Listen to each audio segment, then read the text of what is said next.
Hello les esprits libres, alors c'est parti, donc on se retrouve pour ce défi d'une vidéo par jour pendant 100 jours. Alors déjà je vais me présenter, si tu ne me connais pas encore, je suis Christine du blog Famille Nomade Digitale. Avec mon mari Patrice et notre fils Logan, nous avons changé de mode de vie en juillet 2013 et depuis cette date, nous voyageons tout en travaillant autour du monde. Alors comme il va y avoir plusieurs thèmes et sujets qui vont être abordés dans les prochaines vidéos, j'ai pensé que le mieux c'était quand même de commencer par t'expliquer en quoi consiste le terme de digital nomade, puisque c'est un terme que j'emploie très souvent, qui fait partie de notre style de vie, puisque c'est ça, c'est notre mode de vie, être digital nomade. Donc je vais t'expliquer la définition de ce terme. Mais tout d'abord, je t'invite à t'abonner à notre chaîne si ce n'est pas encore fait et activer la petite clochette juste à côté pour être notifié à chaque fois qu'une nouvelle vidéo sera mise en ligne. Comme ça, au moins, tu ne pourras plus en rater une seule.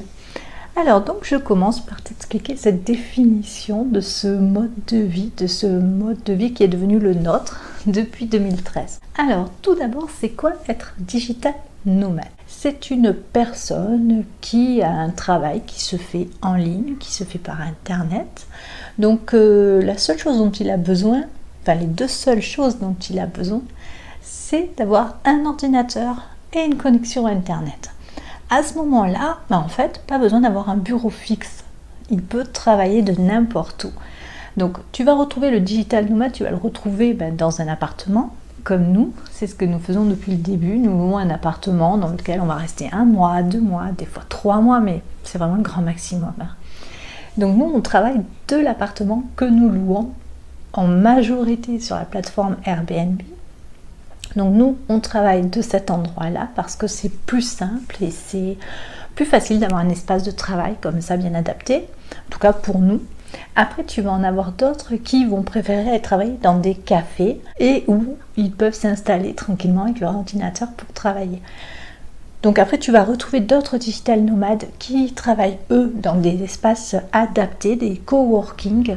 Là, tu vas retrouver plusieurs personnes qui travaillent avec leurs ordinateurs. C'est aussi l'occasion de rencontrer d'autres personnes, pourquoi pas. Donc tu as les coworking. Ensuite, tu peux aussi travailler dans une bibliothèque, si tu aimes cet environnement calme, silencieux, en fonction de ton activité, ça peut plus te correspondre. Tu peux aussi travailler, ma foi, dans un parc, si c'est ce que tu aimes. Tu peux t'installer dans ton jardin, au bord de la piscine, sur une plage. Ça c'est vraiment trop cliché en fait, ça sur la plage, parce que je suis pas sûre qu'on arrive vraiment à travailler entre le soleil, le sable. Non, je crois que c'est trop cliché ça. Donc voilà, en fait le digital nomade, pour résumer, la seule chose qui compte pour lui, c'est son ordinateur. Son ordinateur, c'est sa vie, puisque c'est grâce à son ordinateur qu'il peut travailler, qu'il peut avoir un revenu, qu'il a une activité professionnelle qui lui apporte un revenu. Donc c'est très important un ordinateur pour le digital nomade. La connexion internet, n'en parlons pas, c'est une question de vie ou de mort si tu n'as pas de connexion internet pour travailler. En fait, en tant que digital nomade, tu n'as pas de limite. Comme on aime à le dire, le monde est ton bureau. Tu peux t'installer n'importe où pour travailler. Et ça, c'est une chose incroyable, c'est ça. C'est cette liberté géographique que tu as en ayant ce mode de vie. Parce que c'est un mode de vie digital nomade. C'est pas un statut, c'est pas un métier, non. C'est un mode de vie, un style de vie. Comme tu peux être sédentaire, tu es nomade. Et là, en l'occurrence, tu es digital nomade.